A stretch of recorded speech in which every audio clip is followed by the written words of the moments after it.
que le voy a quitar un par de ondas, vea. ¿Está bien? Me das libre paso para editar, vea. Sí, sí, tranquilo.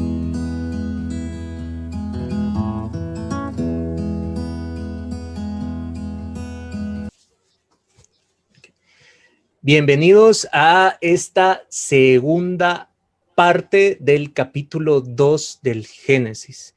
Si no has visto el video anterior, te invito a que lo veas. En la descripción vas a encontrar el link para la parte 1 o por aquí va a estar saliendo una cajita en donde también le puedes dar clic para que te lleve a este video. ¿Ok?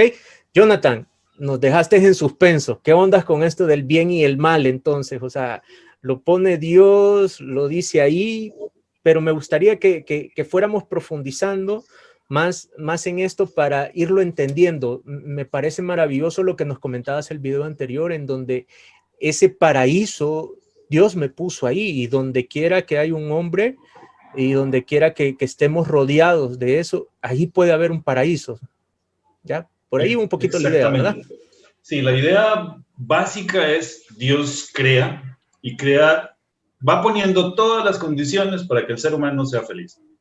En palabras del relato, crea la tierra, crea las plantas, crea los animales, crea a la mujer, como parte de todo lo que el ser humano necesita. Es como, ok, no tiene que pedir nada más.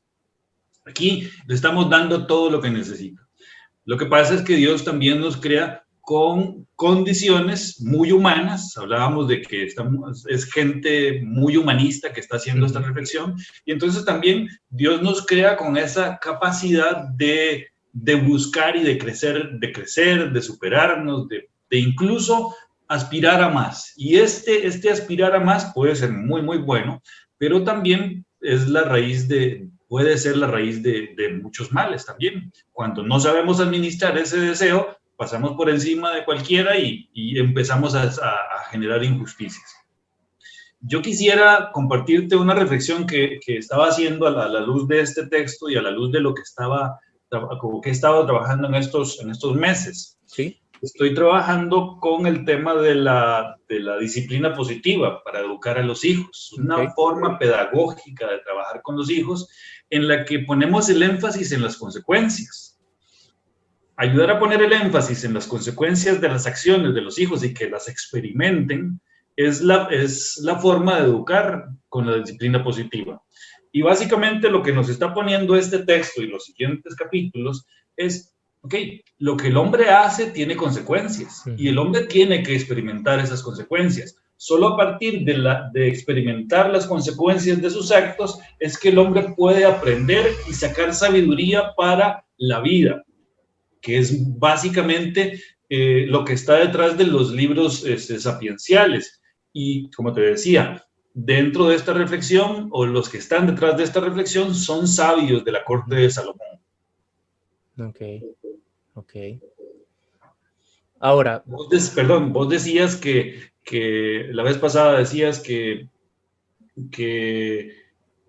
a veces andamos buscando cosas e inventando cosas nuevas y ahí están. Pues en este caso, esta pedagogía ya estaba allí. Sí, eso te iba a decir. O sea, hoy le ponen un nombre, hoy le ponen un título o algo, pero ya estaba. O sea, y varias cosas, Jonathan, varias cosas. O sea, si lo comenzamos a analizar un poquito, aún la misma PNL que lo hablábamos la vez pasada, o sea, ya estaba ese saborcito, ese cambio que hacían, ¿no? Para, ok, ahorita viene algo interesante en el relato, ¿te acuerdas, no? Entonces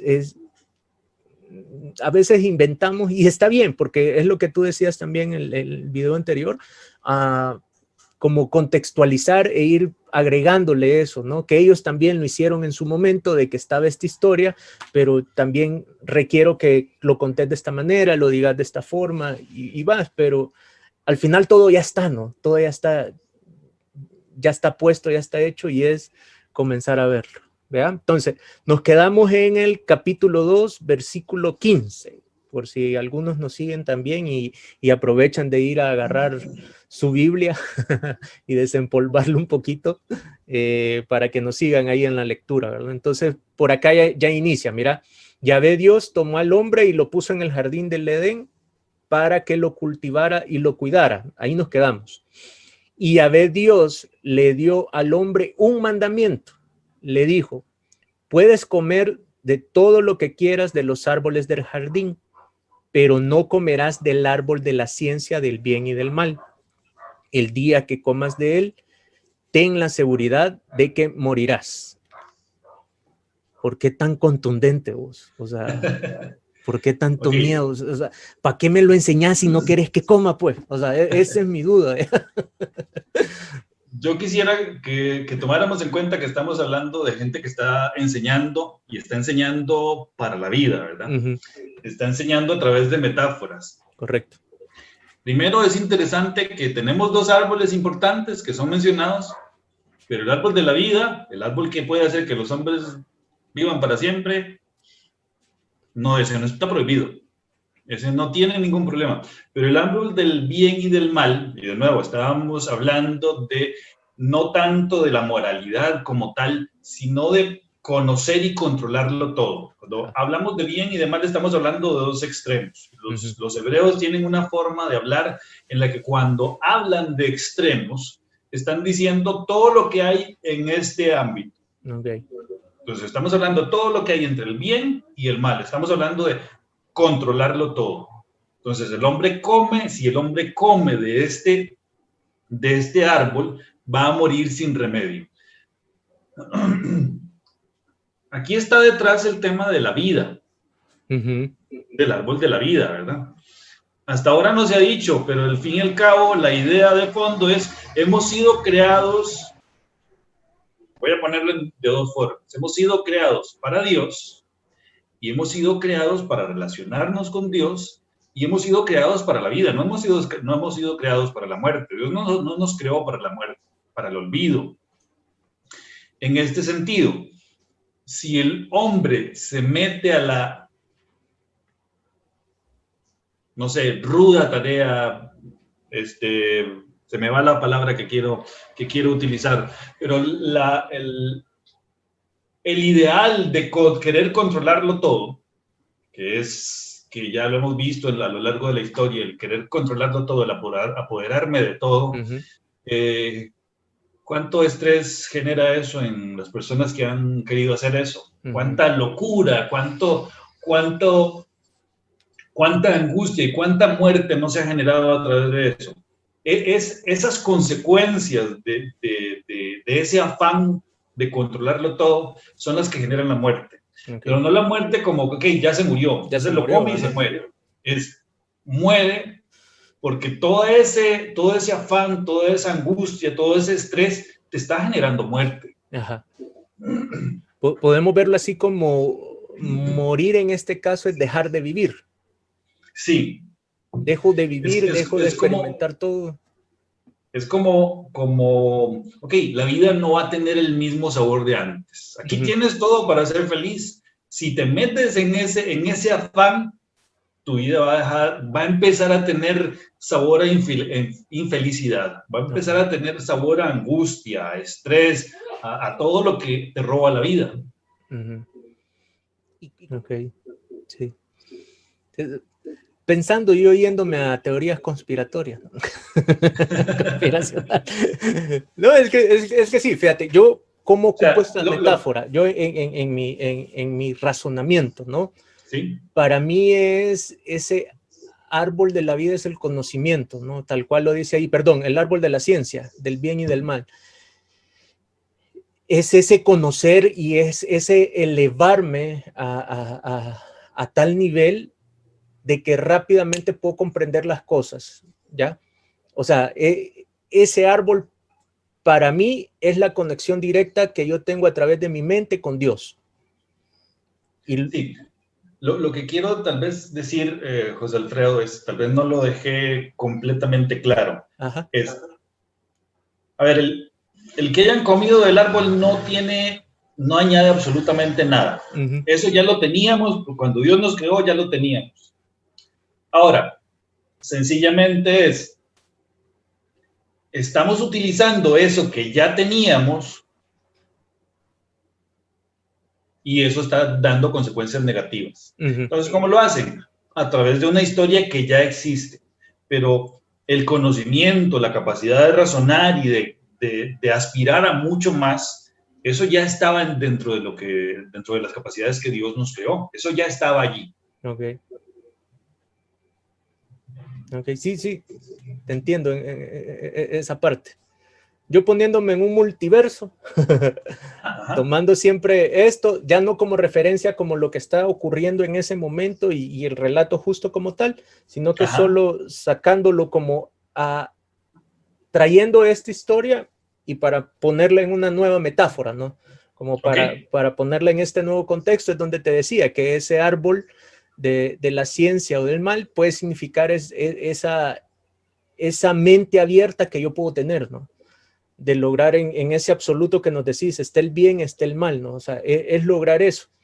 Entonces llega un momento en el que si yo como de más de ese fruto, está el problema, ¿ya?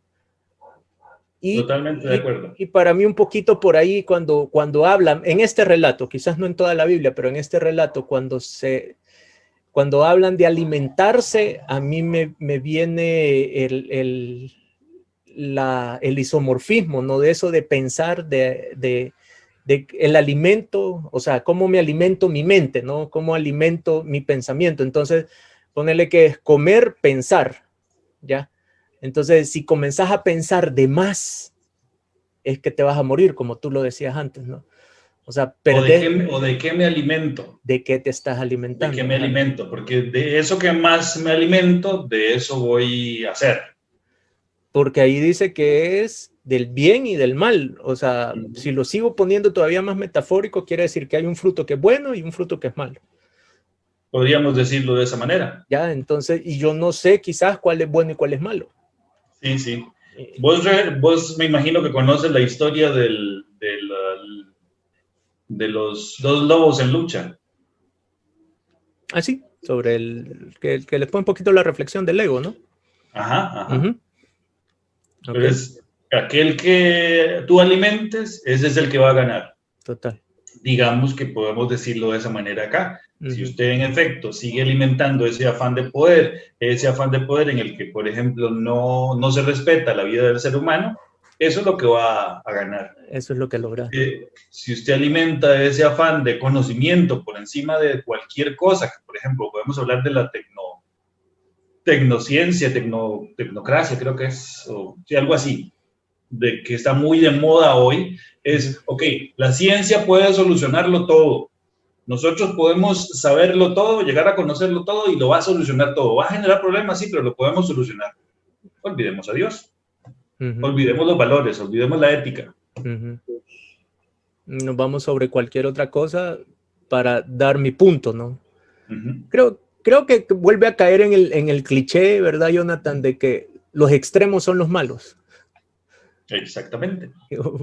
Ya, y es un poco cabal lo que nos decías, que es como lo miran en ese momento, ¿no? Cuando me dicen bien y mal, es ponerme el todo porque están en extremos, ¿no?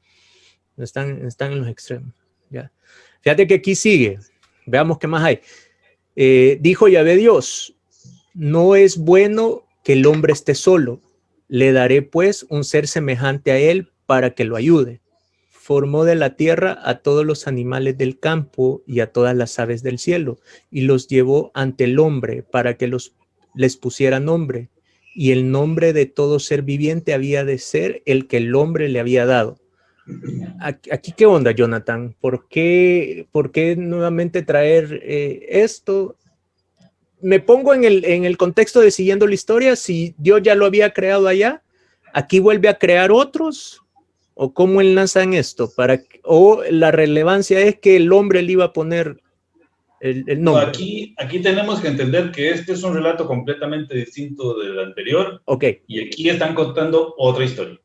Nice, chill. Sí, esto no se relacionan de ninguna manera, hay una relación entre las dos cosas. Okay. Hay quien dijo, vamos a hablar de la creación y lo hizo a través de este relato. Y hay quien dijo, vamos a hablar de la creación y necesitamos que diga estas otras cosas, pero utilizaron otro relato que existía. Estos son dos relatos completamente distintos y que responden a situaciones muy distintas. En este caso, tal vez lo que tendríamos que decir acerca de estos versículos que has leído es que de nuevo está el tema de la importancia de la humanidad en este mundo que Dios ha creado. Entonces, el dar nombre a las cosas es algo que solo le corresponde al dueño. Entonces, de nuevo, acá Dios lo está poniendo como el que administra este lugar. Dios lo está poniendo a cargo de la administración de lo que Él ha creado. Hay interpretaciones muy en la línea de dominar, porque incluso en algunos textos aparece, pero es más ser el administrador de ese jardín. Estamos hablando de una serie de formas de hablar de Dios. Primero tenemos a Dios como jardinero, tenemos a Dios como alfarero, tenemos a Dios como un empresario, por decirlo así, y ese empresario buscó a alguien, le digo, mire, usted es el administrador de esto, administrelo, aquí lo dejo en sus manos. Estamos hablando de diversas formas de hablar de Dios en este relato que nos ayudan a entender un poquito. Son formas muy humanizadas, por decirlo de alguna manera. Pero que era la manera que se iba a interpretar, ¿no? Sí, no, tampoco tenían otra forma de hablar de Dios. Y a la fecha creo que no cuesta también mucho, ¿no? Sí. Ok, entonces sí es como darle como ese poder, ¿no? De administrar como esa parte. Ok. El hombre puso nombre a todos los animales, a las aves del cielo y a las fieras salvajes, pero no se encontró a ninguno que fuera a su altura y lo ayudara. Entonces Yahvé hizo caer en un profundo sueño al hombre y éste se durmió. Eso siempre me ha llamado la atención. Ok. Que Dios tenía un anestesiólogo ahí para poder operar y sacarle la costilla, porque si no se hubiera muerto. No, ¿crees que hay algo ahí o sigues siempre este relato de ponerme a imaginar esa situación nada más? Como te digo, es un relato hecho. Ajá. Es un relato hecho que están tomando y le han hecho modificaciones. Entonces sí, de nuevo, yo recurriría de nuevo a la idea de que están poniendo a Dios de diversas formas. Ya dijimos, es un jardín, es un jardinero, un alfarero. Alfarero. En este caso, tal vez no un médico específicamente, pero sí alguien que está relacionado con esa capacidad para dormir a las personas en el caso de que haya una enfermedad, por ejemplo. No, y pues, imagínate, mira a Adán cómo está haciendo a Eva y todo, también se desmaya, ¿no?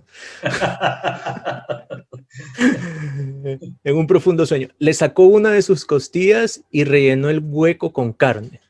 De la costilla que Yahvé había sacado al hombre, formó una mujer y la llevó ante el hombre. Entonces el hombre exclamó: esta sí es hueso de mis huesos y carne de mi carne. Esta será llamada varona, porque del varón ha sido tomada. ¿Vean? Bien. Básicamente tendríamos que decir cosas tal vez que en este momento con temas de feminismo y género y toda esta cosa vienen a ser importantes. Estamos hablando de una cultura muy machista, donde el hombre es el que cuenta y la mujer no cuenta. Pero para estar hablando de una cultura machista, este texto es demasiado avanzado. Sacó a la mujer de la costilla, no la sacó ni de arriba ni de abajo, la sacó de la costilla. Perdón, médicamente tendríamos que hablar un poquito de para qué sirven las costillas.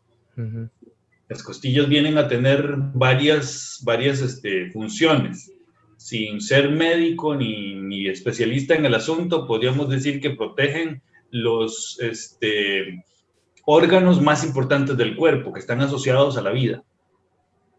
Y que de alguna manera ayudan al equilibrio. Ya con eso estamos diciendo, de nuevo, en este contexto de tentaciones y de desequilibrio del poder, por ejemplo, y cosas por el estilo, estamos diciendo, aquí hay una ayuda, en este sentido, una ayuda que ayuda, algo que ayuda a equilibrar, algo que ayuda a proteger lo más importante, viéndolo sin querer caer en estigmatizaciones de género, ¿verdad? Pero ciertamente hay ciertas capacidades que tienen las mujeres que son distintas a las de los varones. Y en este sentido, pues tiene mucho sentido este relato si tratamos de ver las capacidades que tienen las mujeres, por ejemplo, con el tema de la vida, a la hora de la forma de enfrentarse a las situaciones, lo hacen muy distinto que los varones, precisamente por las capacidades cerebrales que tienen y por la configuración y por lo que culturalmente también ha sido su papel en las familias y en la sociedad. Ahora, eso no significa que tenemos que caer en estigmatizar la figura del hombre y de la mujer, porque precisamente si lo leemos bien, estamos hablando de dos que el texto lo sigue manifestando, de dos que están a la misma altura. Correcto. De dos que son iguales y dos que se complementan. Sí, porque ahí mismo te lo dicen, ¿no? O sea, se dio cuenta que no estaba a la altura, ¿no? ¿Ya? Pero no se encontró a ninguno que fuera a su altura y lo ayudara. ¿Ya? O sea, también vino para esa parte, ¿no? Ese complemento de ayuda. No simplemente sale la mujer y ya, listo, de la costilla, ¿no? Ahora, siendo tan machistas, ¿cómo logran meter este texto? O sea, porque sí está bien disfrazadito y todo lo que querrás, pero en el fondo el mensaje sí se logra entender, pues así tal cual, ¿no? De que es parte de ti, ya, la mujer. Es parte de que, ¿crees que en ese grupo también habían mujeres o por esa naturaleza y por ese tiempo jamás pudo haber habido una mujer? No creo que hubieran mujeres. Es muy difícil que hubieran mujeres en ese grupo de gente que piensa de esa manera. Pero sí que hay gente que, a ver, la sabiduría del pueblo de Israel es parte mucho de la observación, de ver cómo son las cosas, de ver cómo funcionan los seres humanos. Y es gente que puede sacar, que al ver lo que sucede y verlo en uno y en otro y en otro, es como una especie de constatación científica. Al ver que las cosas suceden y hay acciones y hay consecuencias, pues entonces empiezan a sacar conclusiones. Entonces es obviamente gente que también ve que las capacidades de las mujeres no son tan disminuidas como se quieren presentar bajo ese modelo machista, ¿verdad? Y que sí tienen condiciones para aportar y que si se les diera el lugar que se les debe dar, podrían aportarlo, ¿verdad?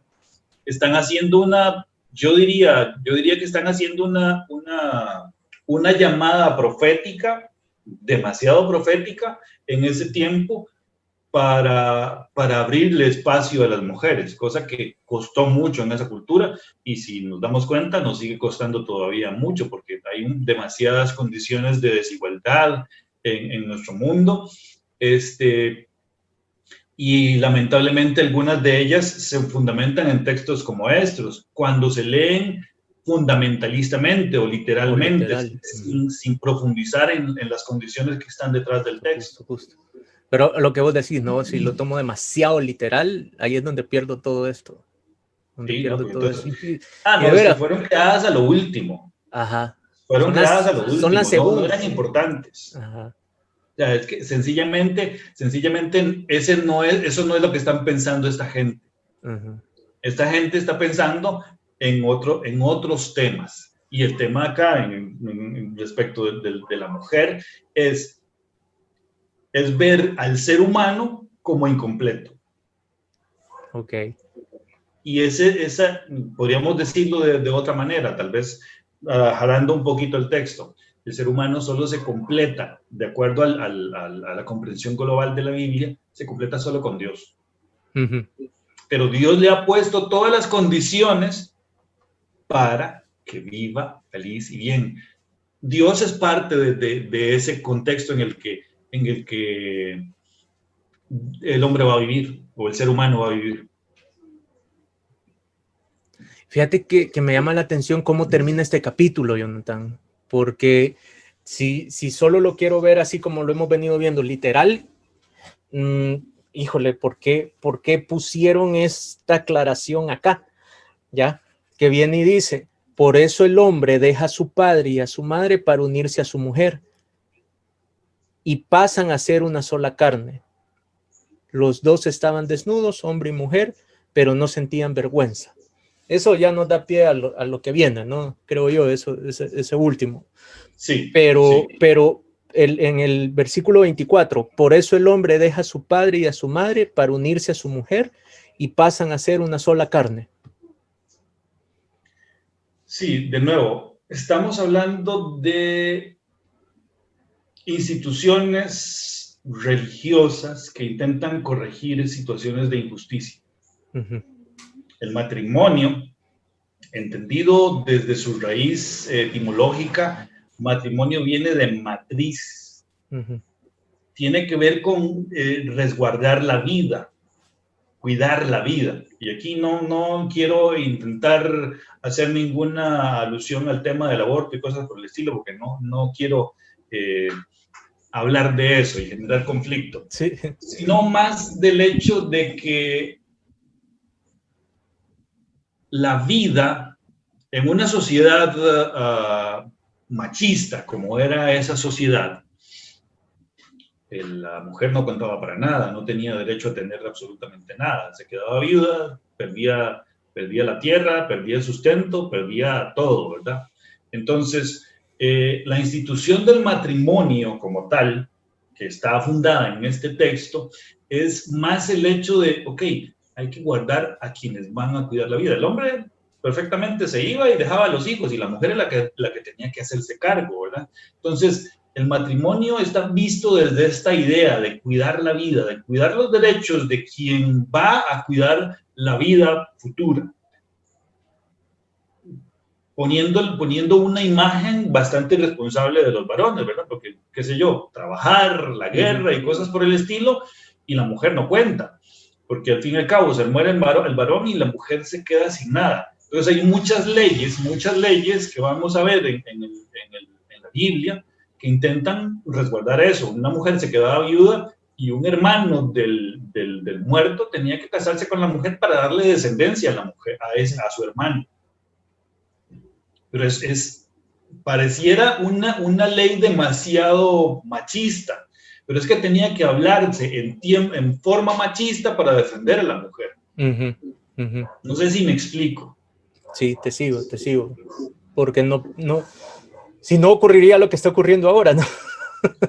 Si lo ponían demasiado, es que vamos a darle derechos a las mujeres, jamás en ese tiempo se podía hablar de esos temas. Ajá, y no lo iba a pasar, ni siquiera iba a estar escrito, ni nada. Pero entonces si decimos, es que el varón que se murió necesita descendencia, entonces eso asegura que la mujer va a tener cómo vivir, y si hombre tenía descendencia, va a poder asegurarse la descendencia de esa mujer. Ajá. O sea, la única manera que una mujer pudiera vivir estaba asociada a su esposo o a su hijo, que era el único que podía tener la tierra. Y allí en fuera era cero a la izquierda.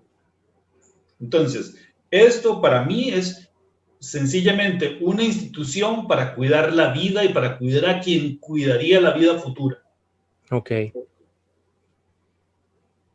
Sí, a mí te digo, me llamaba siempre la atención porque en el sentido literario es, las mamás cuando leen este texto se mueren, vea. porque mire, ahí en la Biblia dice que yo me tengo que ir, y entonces era, no, pero te vas a olvidar de mí, ¿cómo me vas a dejar? ¿Cómo no sé qué, vea? Bueno, en parte psicológicamente eso es lo que tiene que suceder. Lo normal, lo natural es que el papá, la mamá cría a ese niño por 20 años y después de 20 años se va. O sea, el proceso de la adolescencia es sencillamente el proceso de ese niño de decir, yo soy distinto y necesito desligarme de esto. Todavía no está listo, pero termina cuando se va de la casa. Y eso es lo normal. Lo grave, lo problemático es cuando eso se alarga demasiado y entonces sigue la relación ahí, tienen 30 años y sigue la relación ahí, mamá queriendo jalarle las mechas al hijo y o sea, ya no es ese el papel. Pero como no se ha ido de la casa, no han cambiado los papeles porque ese sigue siendo mi hijo y esa sigue siendo mi mamá. Ajá. No, o lo que ocurre mucho ahora, ¿no? Que sí te vas con esposa, casado, pero a la casa de mamá y papá, ¿no? Yo aconsejo una cosa. Si usted se tiene que ir a vivir a la casa de su mamá o de su papá, vaya, viva 3, 4 meses fuera de su casa, donde sea. Pero viva 3, 4 meses. Esos 3, 4 meses van a hacer un clic distinto en la cabeza, en la psicología de su mamá y en la psicología suya. Sí. Viva 3 meses en la casa de su esposa y después regrese a su casa. Ajá. Con los suegros. En serio, se lo digo. Si usted sigue ahí, sus papás lo van a seguir tratando de la misma manera. Sí. Y uno también, creo, ¿verdad, Jonathan? Uno se queda con el chip de hijo. Entonces, sí. Ajá. Y es necesario psicológicamente hacer ese cambio. Sí. No, esa sí te la compro, ¿no? Nosotros con Margarita nos pasó, ¿no? Es más, nuestro primer año de casados nos tocó ir a vivirnos a otro país. Fue cuando fuimos a Nicaragua y recién casados, bro. Y ahí no había tales de que me voy a ir para donde mi mamá, vea, porque me enojé con vos. O mire, suegra, llévese a esta mujer que no la aguanto. Ahí fue encontrarnos y descubrirnos. Y sí, fue espectacular. Nos sirvió muchísimo a nosotros. Ya estábamos viviendo juntos, ya habíamos comenzado a vivir juntos, pero cerca de la casa, entonces había cómo ir, estar. Mi suegra pasaba seguido, ¿verdad? Mi mami llegaba también, entonces como que todavía no estaba ese desprendimiento, pero cuando ya toca por completo, sí te la compro, me gusta. Sí, no, definitivamente los papás, cuando vos llegas después de ese tiempo, te tratan distinto, porque ya no te tratan como el hijo, te tratan como un tú, y usted también los trata distinto, usted llega y les pide consejo, cuando antes no lo hacía. Sí. Cuando antes es que jode. Solo para fregarme querés. Mira, Jonathan, ¿qué podemos concluir de este capítulo 2? Ya que el jardín, que veo que en mi Biblia se equivocaron, pues, porque dice el jardín del Edén, pero si me decís que Edén significa jardín, entonces, como jardín. El jardín de los jardines, llamémosle paraíso. ¿Eh? Sí. Pues básicamente yo diría que tenemos que comprenderlo dentro del gran contexto de estos 10 capítulos que vienen. Ok. Con ese esquema de bendición inicial, ruptura de la relación con Dios, okay, que también tiene otras dificultades porque se rompen otras relaciones, ¿verdad? También. Consecuencias de esa ruptura y una nueva bendición o condición para que se pueda vivir bien. Okay. Entenderlo, como decíamos, esto es lo que sucede donde hay seres humanos. Pero también esto es lo que sucede con Dios en esa historia donde hay seres humanos. Entonces no se pierde la esperanza. Tenemos todas las condiciones para ser felices. Y, por ejemplo, de nuevo, volviendo a nuestro tiempo, ¿verdad? No tenemos que ir, ya lo decíamos la vez pasada, no tenemos que ir a ningún otro lado. Aquí podemos ser felices. Sí. Aún con pandemia podemos ser felices. Estamos en las condiciones que estamos y está todo lo que está pasando en las calles, precisamente por el afán del que este capítulo nos habla, por el afán de querer estar por encima de otros y de tener más que otros, ¿verdad? Aquí en Costa Rica es sencillamente particular. Ahorita la gente está en la calle porque yo no quiero pagar, pero La gente de los sindicatos no quiere pagar. Nosotros no queremos pagar impuestos. Los diputados no quieren perder sus privilegios de que el gobierno les paga la gasolina, de que tienen empleados ahí, de que se gastan millones de colones para tener un café capuchino ahí para que puedan tomar. Los que están en el gobierno no quieren dejar de perder las amistades con la gente que les adquiere los edificios. Se pagan millonadas por esos edificios y ya se pudieran haber construido edificios para el gobierno sin tener que estar pagando esas millonadas. Es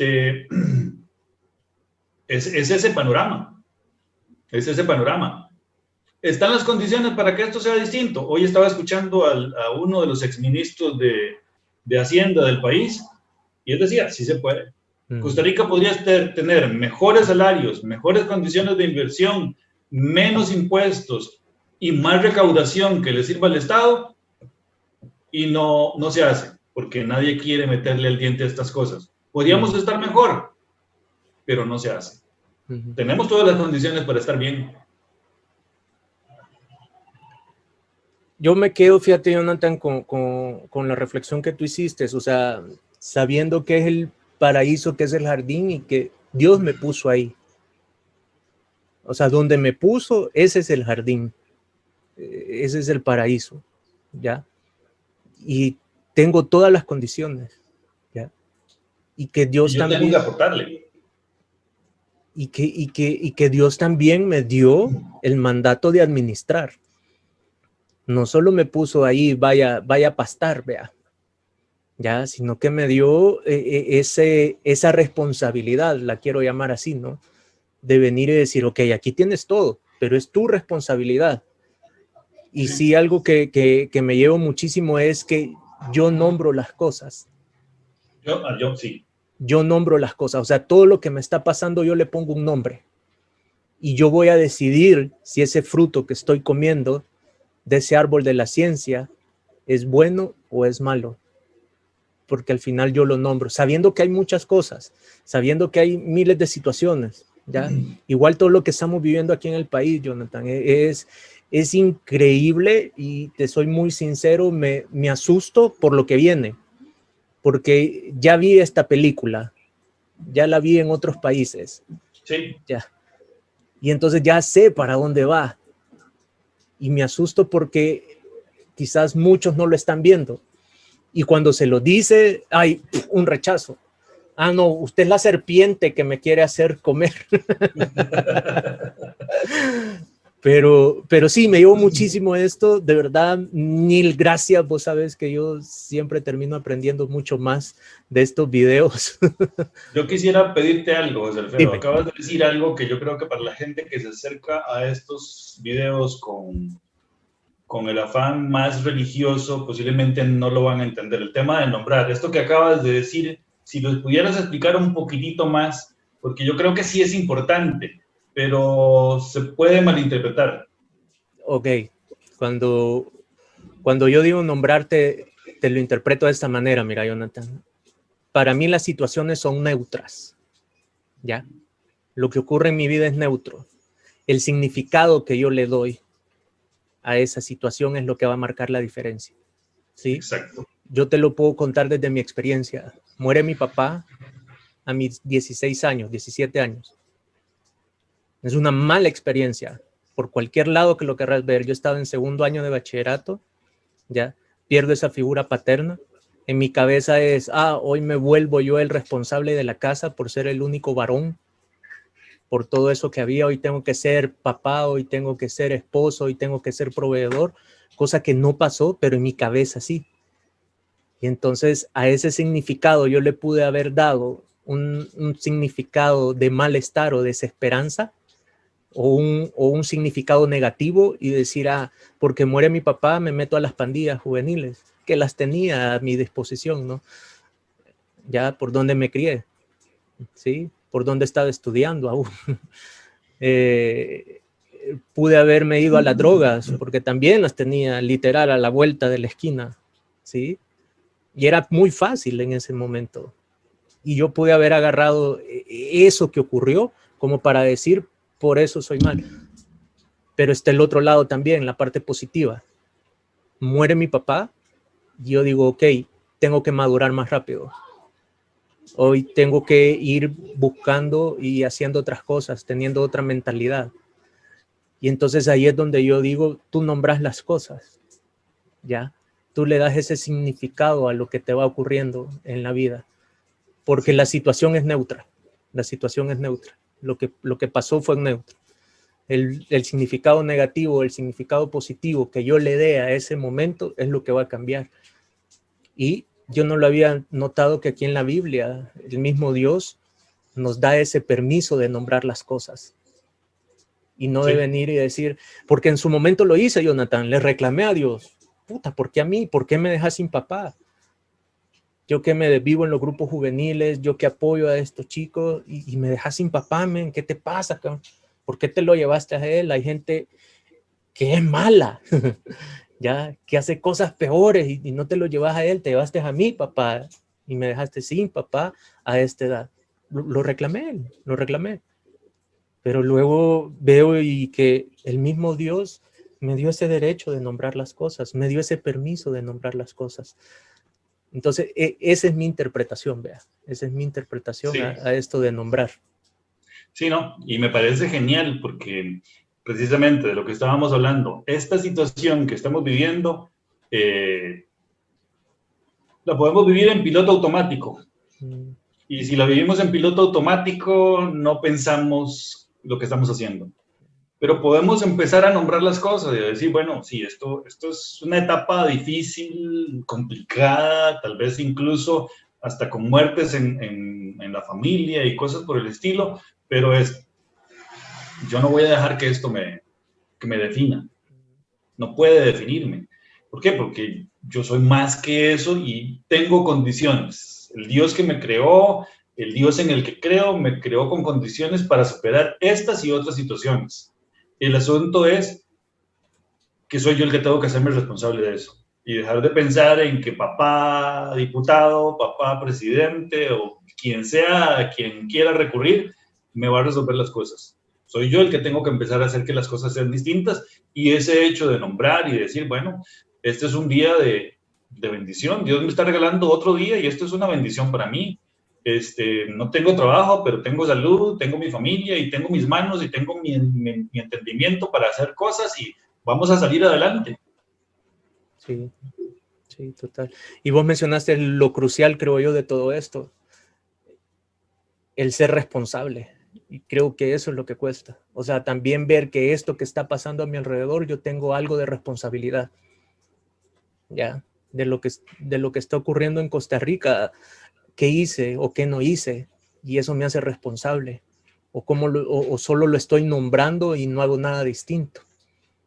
Porque ya dije, no me compete a mí, yo no soy político, yo no soy aquí y allá, y creo eso. Yo creo que por eso te invité a hacer un poquito estos videos, fíjate, ya, porque yo no soy religioso, ya, pero sí creo muchísimo en estas palabras, ya, y todo el cambio que yo he visto en mi vida y siempre me he abocado a la escritura, a buscar una respuesta, a buscar un consejo, a buscar una cachetada, porque también te pega cachetadas, ¿ya? Y venir y decir, y listo, hagámoslo. No es lo mío, pero me quiero hacer responsable de esto. ¿Ya? Sí, al fin y al cabo eso es. O sea, si entendemos el trasfondo y lo vamos a comprender en el siguiente capítulo, lo que debemos entender es, ok, yo estoy haciendo cosas y lo que estoy viviendo, quieras o no, depende de lo que yo he hecho. Una situación de pareja, por ejemplo, normalmente tendemos a poner las cosas bien polarizadas. Es que él, o ella. Nunca es una cuestión de solo una persona. Es una cuestión de que los dos hicieron que las cosas fueran así. Y en la medida que yo asumo mi responsabilidad, hay salida. Si no hay asunción de la responsabilidad, no la hay. Sí, sí, me encanta. Pues bien, gracias por llegar hasta aquí, a esta parte del video. Vamos a seguir profundizando en las escrituras. Lo que viene se pone bueno, vos. Ahí sí te traigo otra fumazón acerca de esto de la tentación. Y hay una interpretación que leí por ahí, no me acuerdo el autor, lo voy a buscar para cuando hagamos bien el video y te lo comento, porque me gustó cómo hizo ese paralelo, tomar esta historia del Antiguo Testamento y sacarle ciertas cosas, ¿verdad? A veces el problema creo con los autores que lo tratan de hacer como ley. No, esto es en realidad lo que quería decir. No, brother, no quería decir eso. Tú lo interpretas de esa manera y qué lindo lo interpretaste. Me encanta tu interpretación, pero no es así lo que querían decir. Ya. O sea, deberíamos de traer y ni siquiera a una persona. Porque, por ejemplo, muchos manejan que Moisés fue quien escribió el Antiguo Testamento, ¿no? Y hoy tú me estás diciendo, no, en realidad fueron muchas personas que se vieron involucradas en distintos tiempos, ni siquiera en un solo tiempo, para lograr hacerlo. Así que el capítulo 3 se pone bueno, la tentación y la caída, dice aquí. No, es que las escrituras tienen hasta ahí de todo. Yo no sé por qué pasamos tanto en Netflix y aquí hay de todo, men. Sí, hasta los títulos, así, la tentación y la caída, fíjate, se va a poner bueno. Así que no te pierdas el próximo video. Vamos a procurar hacerlo de un solo video. Ya nos hicieron ahí un par de comentarios que se nos pierden cuando es 2 partes, pero es que ya vieron que nos encanta hablar, más a mí que a Jonathan, pero vamos a intentar hacer el próximo vaya en un solo video, así que no te pierdas el próximo video. Mil gracias. Jonathan, ¿algo que nos quieras decir para cerrar? No, pues gracias por este espacio. Igual a mí me encanta el poder compartir de esta forma las escrituras y pues solo recordarles que también está mi página Horizonte Inspirador a la cual pueden recurrir. Ahí estamos en este caso subiendo ahorita materiales sobre educación de los hijos, así disciplina positiva, así que por ahí pueden encontrar información importante para esa labor importante. Buenísimo, en Horizonte Inspirador. Y mis redes, pues ya las conocen, estás por acá, es Coach J. Alfredo, ahí me vas a encontrar también, compartiendo de esto y otros temas, otras fumaderas por ahí que estamos realizando. Así que muchísimas gracias, nos vemos en un próximo video de Compartiendo las Escrituras. Chao. Chao.